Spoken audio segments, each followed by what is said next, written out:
আসসালামু আলাইকুম। Marriage car বিডির বিবাহ বিষয়ক আলোচনায় ১০০তম পর্বে চলে এসেছি। আমরা মোটামুটি শেষের দিকে অর্থাৎ ম্যারেজ কেয়ার বিডির বিবাহ বিষয়ক আলোচনা এটা মোটামুটি শেষ। ১০০তম পর্বে আমরা এটা ক্লোজ করব এবং পরবর্তীতে আমরা অন্য কোনো আলোচনা করব, অন্য কোনো টপিক নিয়ে এবং আ রেগুলার ইনশাআল্লাহ আলোচনা চলবে।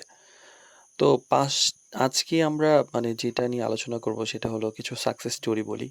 আমরা কখনো এই ব্যাপারে ওইভাবে হাইলাইট করি না। কারণ সাকসেস স্টোরি আসলে মানুষের চোখ লেগে যায় বা নজর লাগে। আমরা এই ধরনের ব্যাপারগুলা করি এবং সাধারণত বিয়ে হওয়ার আগে যেভাবে সিভি শেয়ার করে আর বিয়ে হওয়ার পরে আমাদের এখানে যেসব বিয়ে-শাদী হয় মানুষ সাধারণত শেয়ার করতে চায় না বা এটা প্রচার করতে চায় না যে বিয়ে-শাদী হয়েছে।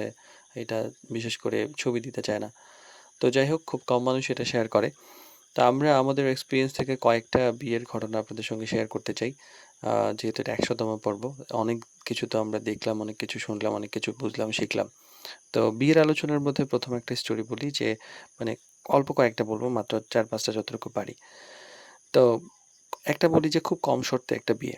মানে একটা ফ্যামিলি এমন ছিল যে এইটা বিয়েটা হয়েছে বগুড়া এবং ঢাকা। মানে পাত্র হচ্ছে বগুড়ার, পাত্রী ঢাকার এরকম।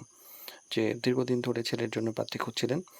তো তাদের শর্ত ছিল অনেক কঠিন আরকি, অনেক ব্যাপার। তো আমরা দীর্ঘদিন কাজ করেছি, পাচ্ছিলাম না। দেন এক একটা সময় পরে গিয়ে ওনাদেরকে বুঝালাম যে আসলে ব্যাপারটা এরকম। আপনারা একটা দিনদার মেয়ে খোঁজেন, সচ্চরিত্র ভালো একটা মেয়ে খোঁজেন। তো এরকম দেওয়ার পরে ওনারা মোটামুটি কনভিন্সড এবং দেখলেন। দেখার পরে ইভেন একটাতেই মোটামুটি হয়ে গেল। দেখার পর ওনারা যখন দেখলেন যে না কথাবার্তা ভালো, সবকিছু মিলে ভালো লাগছে। মেয়ের মধ্যে মানে ওই গুণগুলা পাচ্ছেন, তখন আর দেরি না করে মোটামুটি আ খোঁজ নেওয়া শুরু করলেন এবং খুব অল্প সময়ের মধ্যেই বিয়েটা গড়ায় গেল এবং এটা বিয়ে হয়ে গেছে। তো আসলে এইজন্য একটা এক্সাম্পল যে যদি অনেক বেশি কঠিন শর্ত থাকে, অনেক কিছু হয়তো অপশন বন্ধ হয়ে যায় এবং দেখা যায় যে মানুষের সঙ্গে না মিশলে বোঝা যায় না যে আসলে কেমন কে হবে। আরেকটা বলি, এইটা হচ্ছে অনেকদিন পরে একটা সঠিক মানুষ হয়।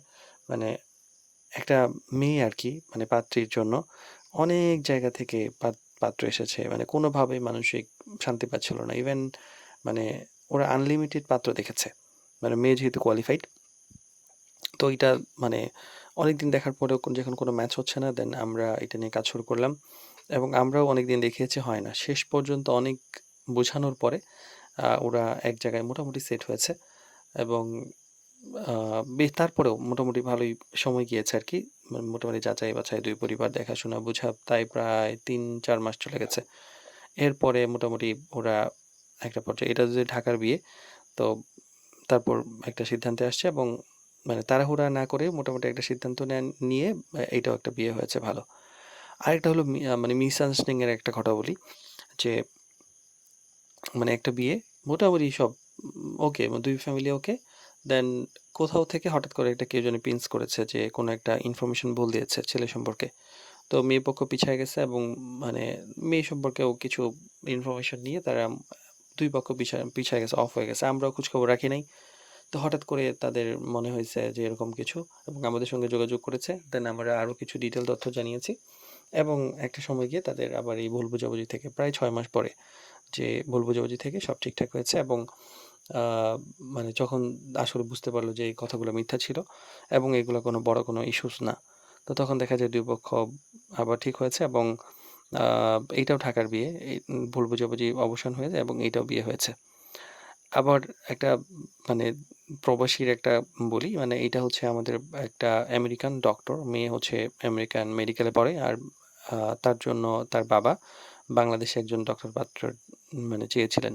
তো উনি মোটামুটি যত ম্যারেজ মিডিয়া আছে সব জায়গায় খুঁজেছেন। উনার রিকোয়ারমেন্ট ছিল এতিম বা খুব মানে গরিব ঘরের একজন ডাক্তার পাত্র যে হচ্ছে খুব ভালো পড়াশোনা করে, দিনদারিতা আছে এরকম, ইভেন কোরআনের হাফেজ লাগবে। তো এইটা আমরা প্রায় ১-১.৫ বছর সময় নিয়েছিলাম। ১ বছর সময় লেগেছিল, ১ বছর প্লাস সময় লেগেছিল খোঁজার জন্য।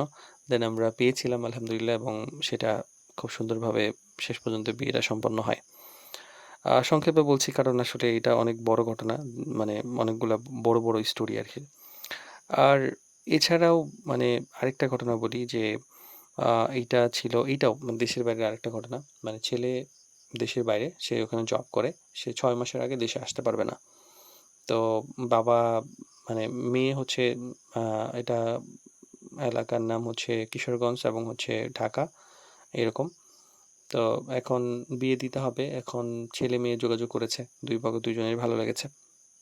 ভালো লাগার পরে এখন বিয়ে-শাদী যেহেতু দিতে হবে, এখন মানে আমরা প্রস্তাব দিলাম, দেখেন ছেলে-মেয়ে যেহেতু পছন্দ করেছে, আপনারা পারিবারিকভাবে ওকে আছেন, ২ ফ্যামিলি ভালো। তো সেক্ষেত্রে যেহেতু ছেলে-মেয়ে যোগাযোগ করছে, সম্পর্কটা হালাল করে ফেলেন। কারণ ছেলে-মেয়ে যেহেতু যোগাযোগ করছে, তাদের একটা ভালোবাসার সম্পর্ক তৈরি হয়েছে। অনেক আনএক্সপেক্টেড জিনিস হতে পারে যেহেতু আপনার হাজি মানুষ। তো সেটা যেন না হয়, আপনার একটা বিয়ে-শাদী করে ফেলেন, দিয়ে ফেলেন। তো উনারা আমাদের কথা শুনলেন এবং তারা চিন্তাভাবনা করে দেখলেন ২ পক্ষ ওইভাবে নিয়ে ছেলে দেশের বাড়ি ছিল, স্টিল দেশের বাড়ি মনে হয় আছে। আর মেয়ে বাংলাদেশে, সেখানে মোটামুটি আ ইয়া করে বিয়ে হয়ে গেছে আরকি। মানে অনলাইনেই বিয়ে হয়ে গেছে। তো এটাও একটা সফল স্টোরি। তো এরকম আসলে অনেক ঘটনা আছে। তো ১০০তম পর্বে হচ্ছে আমরা ছোট করে বললাম। এরপরে ইনশাআল্লাহ আমরা অন্য পর্বে আরো বিস্তারিত আলোচনা করব। তো আশা করি আপনাদের এই আমাদের ম্যারেজ ক্যাবিনেট বিবাহ বিষয়ক আলোচনা ভালো লেগেছে। মানে আমরা চেষ্টা করেছি আমাদের অভিজ্ঞতা থেকে এবং বিভিন্ন সোর্স থেকে ইনফরমেশন সংগ্রহ করে যতটুকু সম্ভব আপনাদেরকে জানানোর জন্য একদম সিভি তৈরি থেকে শুরু করে মানে বিয়ের প্রস্তুতি থেকে শুরু করে সিভি তৈরি, দেখা সাক্ষাৎ হাবিজাবি আনুষ্ঠানিক সকল ব্যাপারে আমরা আলোচনা করেছি। এখন পরবর্তী ব্যাপারগুলোতে আমরা আরো অন্যান্য অনেক ব্যাপার আলোচনা করব। কারণ এখানে আলোচনার কোনো শেষ নাই। নতুন অভিজ্ঞতা, নতুন ব্যাপার। আমরা চেষ্টা করব সাকসেস স্টোরিগুলোও এখন ধীরে ইনক্লুড করার জন্য। আমরা সময়ই পাচ্ছিলাম না যে সাকসেস ব্যাপারগুলো আপনাদের সঙ্গে শেয়ার করি।